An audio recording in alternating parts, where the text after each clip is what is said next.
Hi guys, before we start the episode, we just wanted to let you know that it covers topics like suicide and sexual assault. So if those topics aren't for you, please feel free to skip over it and we'll catch up with you next week. Thanks so much for listening and back to the show.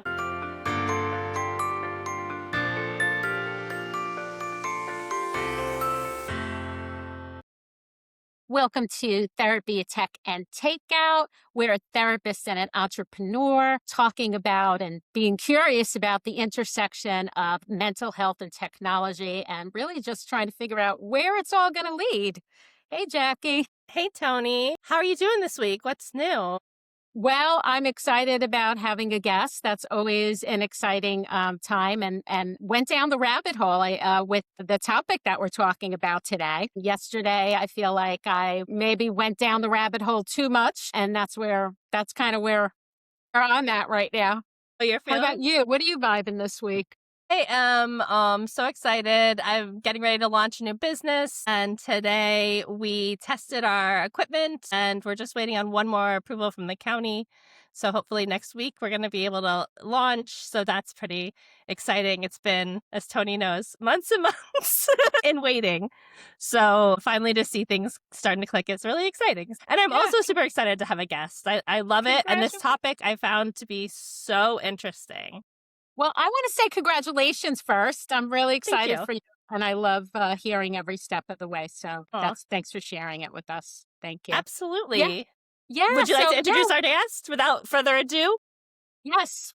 So we have with us today Sheena Beach. She is an advocate for people who desire to feel seen and supported in every space. She's a speaker, a trainer, consultant, licensed mental health therapist, and she has guided many toward elevating emotional intelligence to sustain thriving human-centered relationships. Love that in our tech world. Right. Human-centered relationships, so important, right? She knows firsthand that resilience is about having the skills to navigate life without perfection, but purpose. And when she's not speaking or in therapy sessions, Sheena loves to craft, practice yoga, and read and spend time outdoors with the people she loves the most. And Sheena got introduced to me through a fellow therapist who we had on the show, Lindsay Jonan. And I'm so glad that she put us in touch with each other. So welcome, Sheena. Thank you so much. I'm happy to be here. Thank you for having me. Did I miss anything? No, I think everything's in there. That's great. So, Jackie, want to introduce the topic? I was going to say, Sheena comes to us with such an interesting topic on cyberbullying and sextortion. She sent us an article from the New York Post about teen suicides related to these extortion scams. And my mind was blown by that article. I found that there were so many oh my goshes.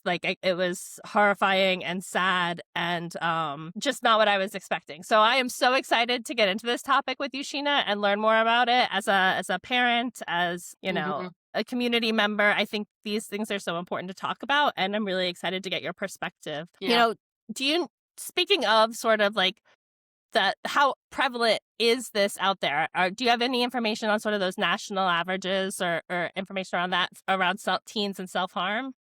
Yes, for sure. Unfortunately, about 17% of teens around the world have some history of self-harm. I think there's a common misconception that self-harm only results when one uses like a tool of some sort, but that can also be related to someone who bangs their head or who starves themselves. There are folks who self-harm by not taking their insulin when they're diabetic. So I think just taking into account all the ways that it happens, and it tends to start around 12 to 15 years of age and some harm for many, many years after that. That's a shockingly high number. Is there, actions as a parent people can take to be looking out for this more? I know you gave us the age range starting at around 12 that it could be happening and to start looking out for it. So I think that's really helpful. But is there any other sort of advice you would give?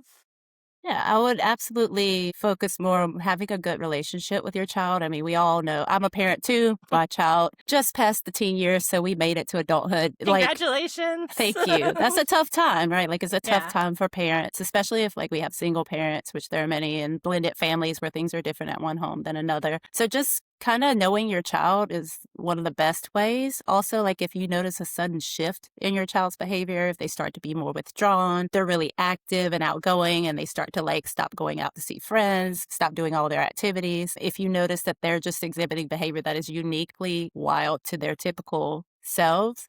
And other extreme could be if they go completely into like people pleasing, fawning mode where they are like overly nice and kind and sweet so that you don't ask any questions. And you're their parent. Like I tell parents all the time, a phone, while I'm very much attached to my device as well, a phone is a privilege, it's not a right. So making sure that you have control of that device, right? Like you purchase the device, there are apps that you can download, there are phone scans that one can do. I know a lot of times the sextortion tends to be believed to be more female oriented than male, but it tends to be more males affected by this. So just seeing what apps are on their devices, having those parental controls in place can be a really good start.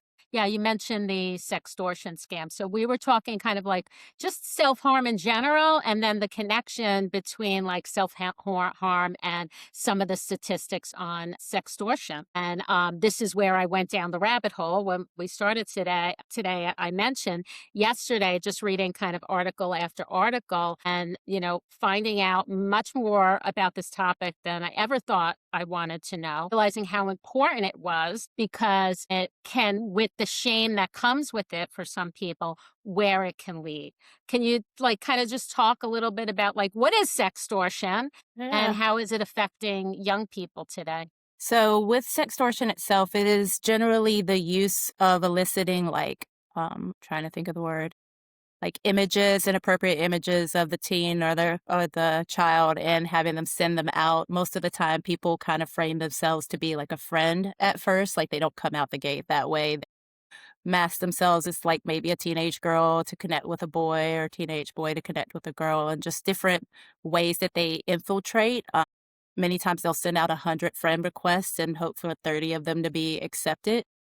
They have a lot of information on their pages and their sites that make them very much look like they're a part of the group that team belongs to. So it makes them a little bit more acceptable. And over time, they'll build and gain trust through communication, almost exclusively online, mostly through apps like Snapchat and Instagram. Those are the two biggest that are there. Not a lot of teens use Facebook, so it's not as common to happen there. But you do want to kind of keep an eye on that and notice if like your child is like talking about new friends and like seeing what their friends list look like. Unfortunately, a lot of teenagers have a Finsta, right? They have a Finstagram, so they have a fake Instagram that is not one that their parents are attached to. And it is hard to find because it's very difficult to locate those things. But the more involved and engaged you are with your child, if you have those phone checks on occasion and making sure that they know that you're doing it for their safety, that's helpful. So with the sextortion, it'll start by friendships. They'll gain their trust. They'll engage with them, they'll connect with them on different levels, and then they will start to date them or pretend as if they're romantically interested, and then they'll elicit those photos or those images or those videos. And once they have them, they then start to extort for money. So they will say, like, if you don't send me $500 by this date, then I'm going to put this out on the internet. I'm going to send it to your parents, send it to your school, make Well, it live. they do ask them. So they'll ask them for an explicit image. Mm-hmm. As they're kind of friending them, luring them in, grooming them, Right. using technology Yes. to lure them in. I assume there was some like probably AI use because they talked about like trying Right. to FaceTime them and sending messages do. and having voice. So it's not their voice. Nope.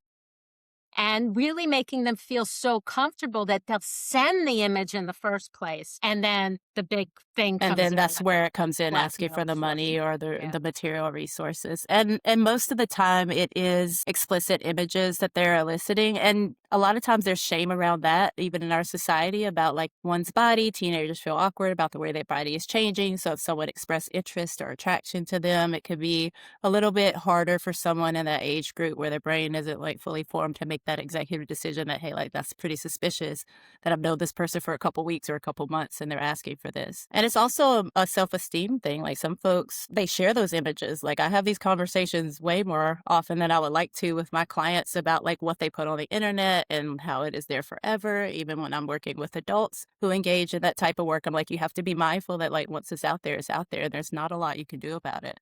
Yeah, and that's kind of one of my questions to you, Sheena, is that like reading this from the outside and being an adult, we do wonder, like, wow, how do they do that, the kids? How do they? But what you're saying is like anyone can really be a victim of this. It Right. Yes. probably happens far more often than we think. Is that right? Yes, that is Yeah. correct. I do find that often what'll happen with adults is they usually find a way to resolve it. Like they'll find a way to like come up with the money or like they'll let someone know, whereas like the shame and embarrassment that a child will feel, they won't even tell their friends. So like basically no one will know what's happening with them. And also look for them to be a bit more attached to their device in more of a frantic sense. So like yes, we have it in our hand and we're always scrolling, but if you notice like their face changes and they're seeming really upset when they're reading messages, are getting notifications, and that would be a good time to check in. 38 teenage boys in the United States died by suicide since 2021 That's horrific. And it's all due to because of this this. specific incident. Right, exactly. The other thing I thought was really interesting too was that some of these actors are doing it just for like this like sadism of harming people. Yes. Yeah. So that's where the group comes in that the FBI is looking for. That was actually founded here, surprisingly, by a By a 15-year-old 15-year-old. boy in Texas who was started all bullied. this. Yeah. He was bullied A himself. victim of bullying. Yeah. I think there's the hurt people, but technology allows them to kind of amplify that from, the radius of people you can hurt in a face-to-face world versus what you can do really amplifies it. And also anonymously, right? Yeah. So like you said, with the filters and the voice changers and all the AI tools that are available to make someone look completely different or to create a whole person that doesn't exist, Yeah. that makes it a lot easier for people to navigate that world and create that kind of harm. Is there a difference between like digital trauma and like traditional bullying? Is it, I guess anonymity would be one difference. Are there others? I think the biggest difference is the pervasiveness, like how far it reaches. I have, like, for example, worked with someone who like had a really scary event happen where like basically had a stalker in their building and would show up at their door. And because their roommate shared the story with other people in the building, the entire building now knows about that incident and they don't even know where it came from. Like they don't even know, the people don't even know the person's name who it happened to. They just keep spreading the story. And that's kind of what happens online. So I do think that physically or digitally, bullying is bullying, impacts everyone different ways. Some people have a little bit more resilience than others. But a lot of times when we were younger, like if we had a bully, they were at school, we could change our bus, we could change our class, we could do something different. Like some people move schools even, but when it's digital, it's online. So like they can literally send it to a friend at that school and it is there as well. Yeah.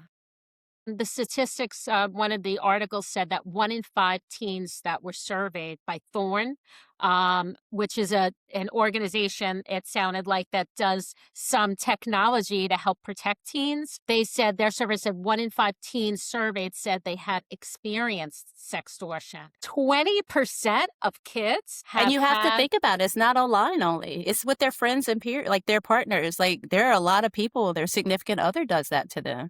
Yeah. Oh, that was one of the pieces of information that was interesting because we were looking at like, oh my goodness, people from outside, who don't even know them and send out these mass, kind of messages, hope like phishing to see who'll answer them back. But a lot of people are also affected by people they know, partners, friends, past partners. That sextortion isn't just about strangers. Sometimes it's right there in your own backyard. And it's also, they're not always aware that they're being recorded, right? Like, so like, it's not like someone like whips their phone out and takes the image right away. A lot of times it is an image that's voluntarily sent that can be the start of it. And it just incrementally asks for more and more details. Like maybe someone would send like a topless pic and then maybe someone would send like a completely nude pic. And it's never just the first time. Mm-hmm. Most often it is like a pattern over time, and it's when that significant other or that person gets upset with them or they don't comply with their desires anymore, that is when that threat comes through. And a lot of times they'll follow through on that threat. So Yeah. that's a big one. Blackmail. Yeah. Yes. So I would say that educating your teens and your youth on the crime of sharing child pornography, because even if you take a photo of yourself and distribute it, it is still child pornography if you're under 18. So I have those serious conversations with parents and their teens, like, this isn't just about what the other person can do with this image. This is the fact that this can follow you forever. Like you can be labeled as a sex offender and that can follow you around to your job, to your college, to your environment. So be really mindful about what you send to another person, even in a private message. And the person who receives it, if they're under 18, if both parties are under 18, it still doesn't matter. It's still Right. a sex crime. It Yeah. is. Right. I So didn't quite education is understand another that. intervention. Yeah. No, that's really good information. My first kind of experience with this topic was my kids were young and they were in middle school. And the first letter I'll never forget went out. There was an incident on a girl sent something to a boy or the boy asked for that. I don't know how that went, but he showed everyone else. So there was non-consensual Yep. sharing, which is another really huge issue around this. I don't think that that's a crime or that that's harmful, but that's really harmful. I was wondering if you could talk a little bit about that. So the way that you share that story, that's actually what really got me into knowing this topic even before I went into private practice, is because this happened at the middle school that I was based in, where it was a video that one of the middle schoolers had taken, and they showed their friends, and then once their friends had it, they showed other people, and like the teens could not wrap their head around like why it was wrong or why it was such a big deal, because they had asked the person to take it down and they did. But at that point, it had spread so far through the school. The school has 1,000 children in it. Like there's so many ways. And then there's older siblings. So now we have adults that might be looking at these photos and these images. And there are just predators that collect that data, even if they're not in the age group of the individuals who are being affected. So that is kind of how I found out that information. So that's where those apps come into play, like getting a BART phone. I think we talked a little bit about that. If you're not familiar with it, it's a phone service that is for teens that has parental controls. Basically, like when you have like the bruise that was described earlier and they share the picture, and it's like, oh, this is self-harm. If they say the words around self-harm or speak about suicide at all, if they talk about fighting or any kind of like pain. Sometimes even red paint shows up as like blood or an injury. So like, and the parent gets an immediate alert about that. So that's one phone that they would have to use. So it's an actual device. And then there's apps like Custodio that you could place on your child's phone, and it can be monitored from a distance. I am a Android user through and through, and I still have to admit that iPhone's pretty great with their parental controls, that you could just like turn them on and off. They can be controlled from the parent's phone. And those are really simple ways to kind of get knowledge, even if your children are more resistant around it, because it's really hard to get around those apps. Do you feel that there's a place where those, like, where it goes from, like, I'm monitoring to protect you to, like, this is, like, damaging the trust that we have with each other?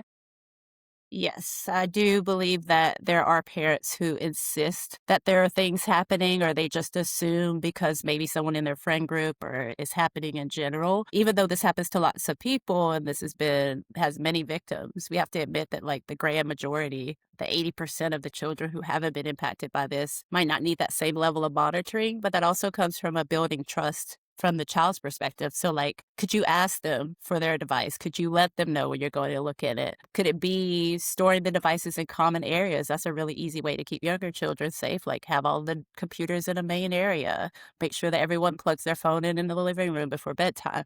There's many different physical ways to intervene that are a little bit less intrusive. Yeah, no, I appreciate that. Because I also think, too, one of the other topics we've covered in the past was about like how some of these monitoring apps, like partners, when you get older, are using them. And like it can start from as simple as like, I just want to know where you are, and like, you know, that type of tracking. And so like, I feel like a push and pull inside where it's like, I want to know everything, but then I also don't want to set them up to have like the next major person in their life, like, or, you know, and treat them like that too.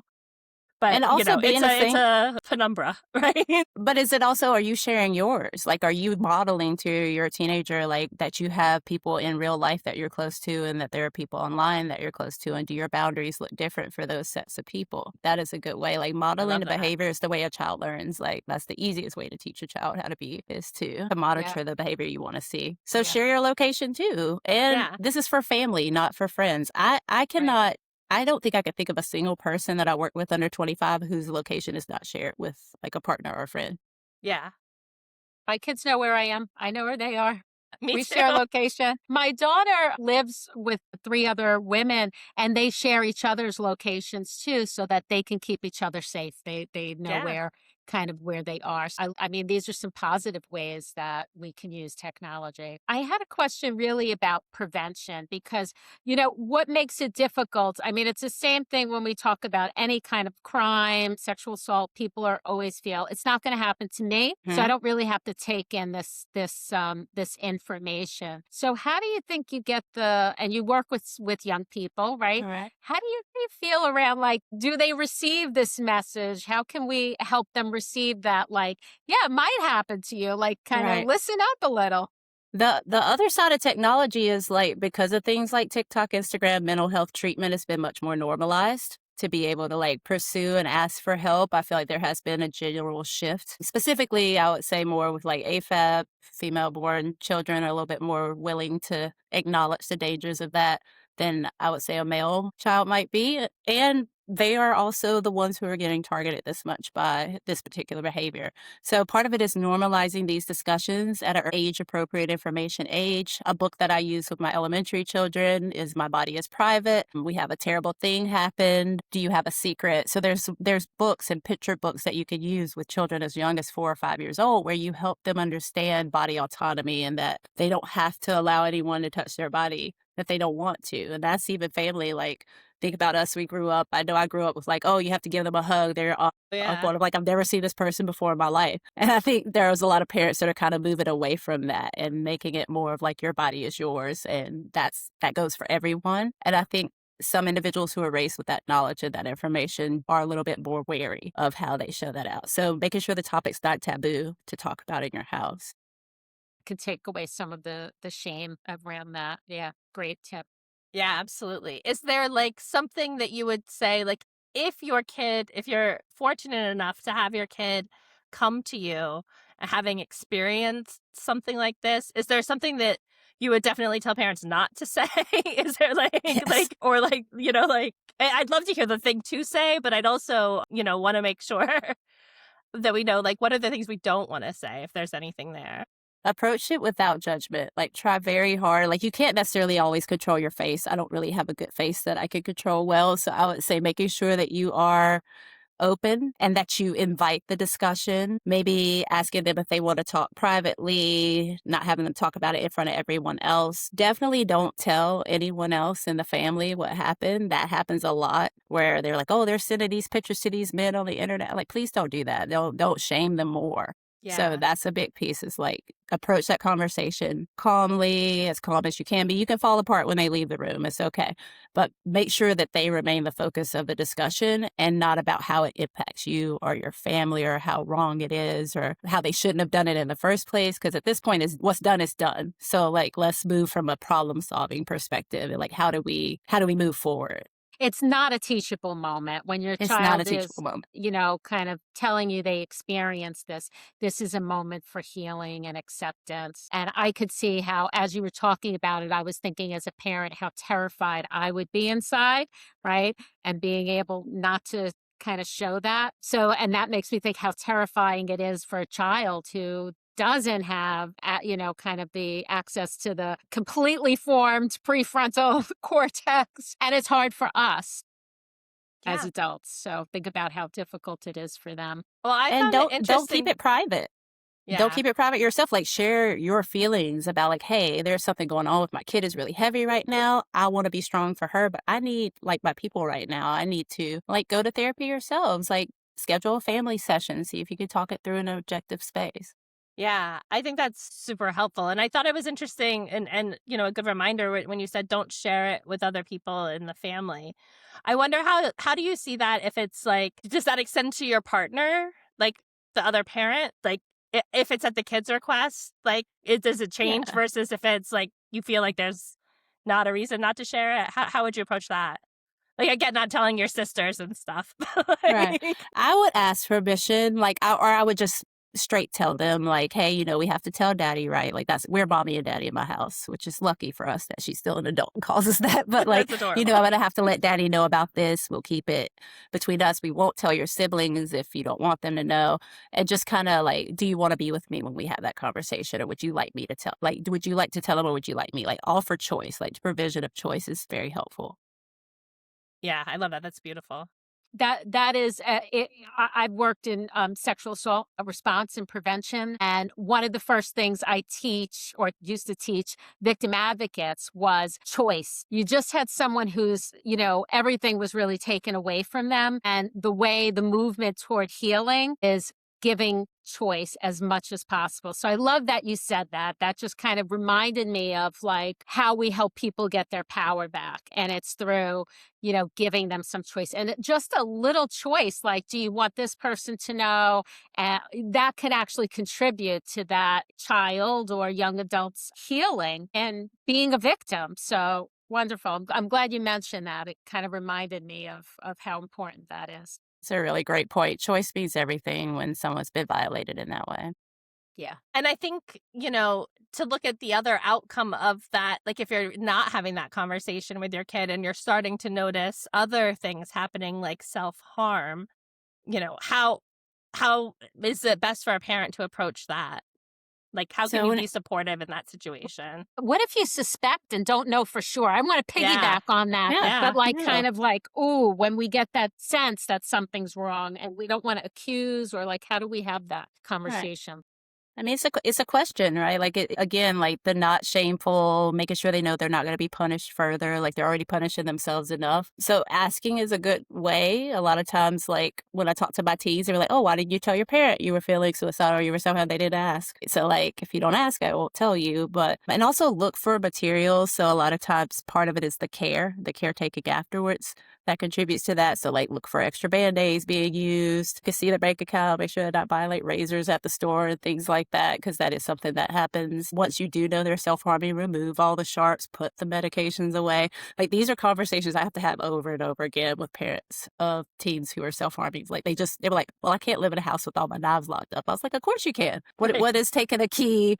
What is a key and a lock on a door to keep your child safe? Like and that also demonstrates care for the child. So like making sure they're not doing it as if it's like a burden for them to have to take care of their child in that way. So asking is one easy way. Looking for signs and symptoms, that withdrawal, that isolation, changing how they're dressing, which is kind of hard because they wear hoodies all year long, so it's a little bit harder these days. But like if they like typically wear like really like form-fitting clothes or really like stylish wear, like if they start putting on like baggy clothes, hoodies, like a lot of the outward presentation occurs. Like many people who self-harm, like it happens during depression, and there are symptoms of depression to look for, even though every depressed person looks the same. Depressed people can laugh, they can keep playing their sports, they can keep talking to their friends, but you're kind of looking for those personality shifts and those behavior shifts. Spending too much time in their room, like make a rule that the door has to be open. I don't like taking doors. I'm very against taking the door from a teen. I've seen it happen. I know that sometimes it's a safety concern, but I mean, you can take the doorknob, like you don't have to take the whole door. They need privacy. Say it when you see it. You notice a change in behavior. So, I mean, that's what I'm getting out of what you just said. Really being aware, but then not being afraid to say, I see this change or I notice this thing. What's going on here? And then just, like an open-ended question and see where that goes. And you could have like family check-ins. Like some families have weekly check-ins. Some families eat dinner at the same table every night. Others don't. I grew up in a house of people with shift work. I had 3 sports, all the clubs, like none of us were ever home at the same time. So just finding those times to connect with your child, because we get busy too. I mean, we're professionals. We have jobs, families, partners to take care of. But making sure you carve out that time for your child so they know they're important, that helps. Because I have seen self-harm happen quite a bit in a child that's kind of under the radar, where like the parents are like, oh, you're good, you're great, you're always good, I don't need to check on you. Yeah, for sure. Good point. Yeah. Sometimes it's the kids who are trying to be so perfect and be so good that we really have to be concerned about. And it's also making sure if they're perfectionists in that way, like that's not healthy either. Like try not to perpetuate that to an extent, because it is okay to make mistakes. All humans are fallible, and it's important to learn that as young as possible.